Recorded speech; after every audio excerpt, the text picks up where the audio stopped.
brush. Give me a hell, give me a yeah! Let's paint right now! Hey team, I'm Greg, and this is Studio 214. My son drew a picture. Here's what he came up with. Ooh, I see some clouds and 2 mountains and a lake with a cabin in the center. Great picture, son. I think I will save the cabin for another show, but I'm digging the rest. Let's do the twin mountains over a lake and have the lake reflect the mountains and sky. Let's get into this totally awesome idea for painting. Here's a supply list. Sap green, yellow ochre, cadmium red medium hue, ultramarine blue, alizeran crimson, titanium white. Good to go? Let's paint. I started out with some tape to establish a horizon line. A lot of times people will tell you that you should not put a horizon line down the center of the canvas, and sometimes I agree with that, but not this time, so chill. I then paint down some ultramarine blue and titanium white. On the other side, I put yellow ochre. It's fairly bold and too intense, so I'm going to lighten it up. And then a quick spritz. Everyone loves a good spritz, and your canvas is no exception. You know, I need a buffer between the blue and the yellow, otherwise I'm going to get green, and greens are not for the sky. Greens is for other things. So I use cadmium red medium hue. Oh, and sorry about the arm, folks. That will teach me to change my angles and not check the video.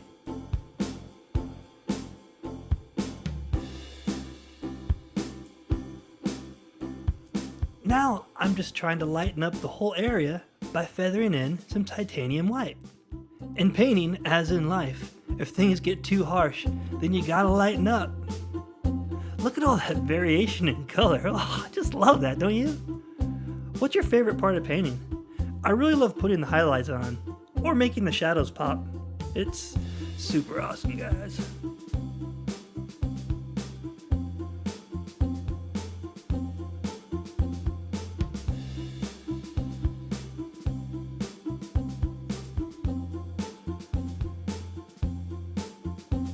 This brush is my most expensive brush that I own. It's like 40 or 50 bones, man. I got it at the art store with a 50% off coupon. Don't buy brushes full cost. I hardly use it, except the blend. Whatever, it's cool, I like it. Now that is a pretty sky.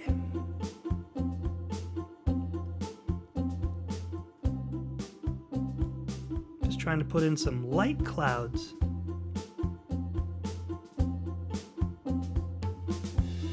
Smooth out that side.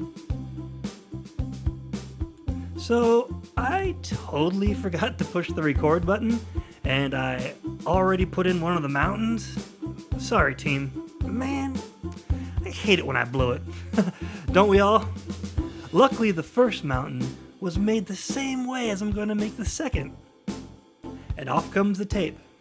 Honestly, I don't think I really needed it. I kind of decided to go a different way. The canvas spoke. Ooh, that dark patch there is supposed to be a hill in front of the mountain. It might work, but I don't like how close it is to the farther back one. I'm using color to try to show the separation, but I think more is needed. I'm just going to go with it for now, see what happens. Ooh, guys, the canvas is really slippery. Painting on a wet canvas is the only way I've found to be successful when I uses the knife. And that's just the ways I likes it when it's time for the knife. I paint with the knife. Makes me super tough. It's no big deal. Ooh, look there. And then the canvas spoke to me. I think it is saying that there should only be one mountain on the left side there.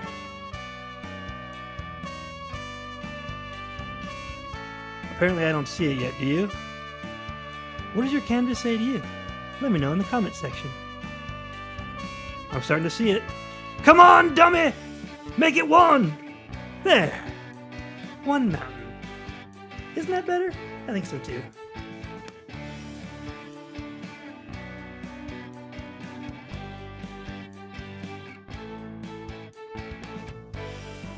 want to put some of that red sky into the mountains. That's a little too much, but there's a lot of paint on the canvas, so it will mix and tone itself down. Sometimes, as crazy as it may sound, I have trouble figuring out what I want to paint. When this happens, and muses are mum, I ask my son, and he always has ideas. Just goes to show, inspiration is all around you, and if you still can't find any, ask a child, and bam, ideas for days. And guys, I'm not doing anything crazy here. I'm just putting color and knife strokes to show where shadows and highlights would play. And I think you all agree, the red plays. Ooh, I see another peak. I wasn't planning on putting that in, but I'm gonna go with it. Yeah, that looks good there. It really broke up that side. Yes, that was a good idea. That's me patting myself on the back.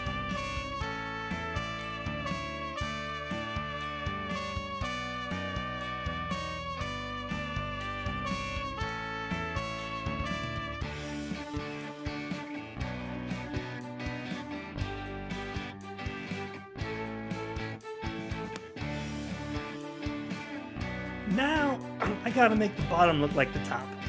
I probably should have done it in the beginning before I painted the mountains, painted the whole sky on the bottom. That would be a good note for next time. I am gonna go with the same colors that I used on the sky though. Yellow ochre, cad red, titanium white. Gotta be careful about the edges by the mountain. I don't want this color on my mountains. This is supposed to be a lake, so I don't need the detail, but I do need the soft edges and good blending. So I'm going to play with it for a bit. Just go back and forth and throw in that color as best as I can to replicate the sky. Again, don't stress out, bro. Close enough is good enough. So you know what? Let's move through this part. Engage.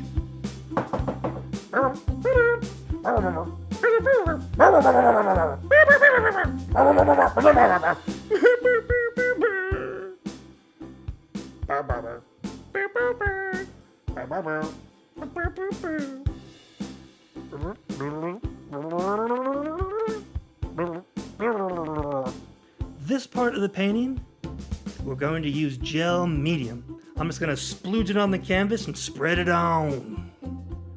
In order to get the effect I'm going for, I need the paint and the canvas to be wet and stay wet for longer than it normally would. This gel medium is perfect. You can mix it individually with paint on your palette, or like me, straight onto a mostly dry canvas. Now I'm starting to end on the reflection. I'm not trying to get the shape or the color perfect. In fact, it would look weird if I did. Reflections aren't perfect. And luckily, neither is my painting. Together we make it work. Ooh, look at that. That's a little too much. So let me fix the shape. I just take the knife and cut in what I need. Spread it out. Don't forget the other side. There you go. And a paper towel smooths it out. And in fact, it kind of makes it look like it's on water. And that's exactly what I'm going for. So it all works out. After adding some highlights on both reflections, then putting back in some of the shadow, just to get close enough to the reflection of the mountain on top. Like I said, I'm not trying to be perfect. Good enough, close enough is good enough. Kind of like the government.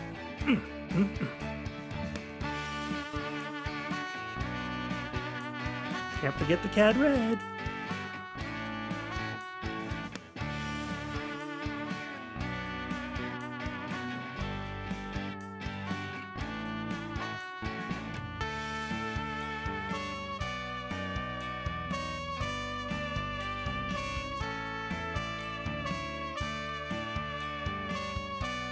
When you're happy with the reflections, go ahead and take a blender and get happy with it. Oh, yeah. Look at the mountain fade back and become a reflection. I love that. It's okay if the blending streaks the paint. In fact, please let it. That really gives the ripple effect across the surface, which is what we want. Now I'm going to take some sap green and black while the canvas is still wet. Thank you, gel medium. You're my friend. And I'm going to put in some trees using my trusty fan brush. Did I mention I have several? Well, I do. Now I'm making some land on the far bank there.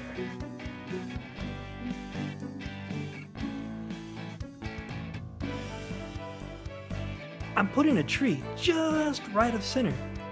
I want it brighter than the others. It's catching a lot of light. I'm using my trusty fan brush and putting in the trees in their reflection. I'm going below the water line and just putting the indication of shape and color.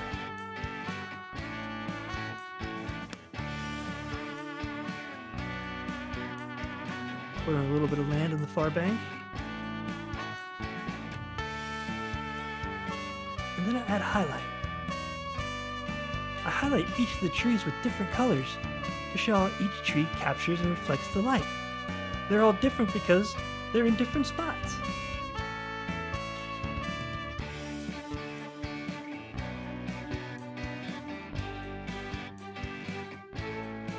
Then I blend them. Oh, so lightly. A soft touch is wanted here. A real soft touch. Here I'm putting in ripples. You know me, I like movement. And this is nothing more than taking titanium white and the fan brush and making different sized arcs as I sweep back and forth across the canvas. It will mix with the gel and whatever paint is still wet and gives us some variation. Yay!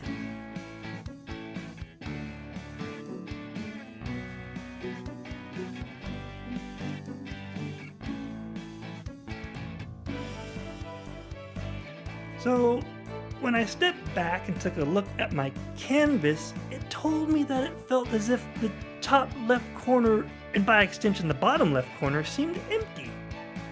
A whole lot of open space. So why not put a sweet cloud up top and a sweet reflection down below? When my canvas speaks, I listen. If only it would tell me to stop painting. But that's why I have a Jen. She tells me when I should stop, when I'm overdoing it, when it just needs to finish. I have to listen to her. Boy, howdy, I'm in trouble.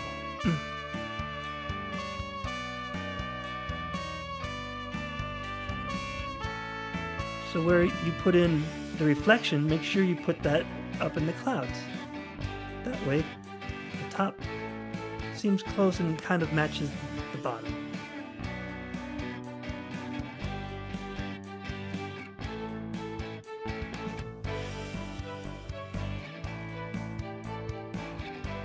Don't forget to overdo it, just like this. I'll have to fix it with the blender.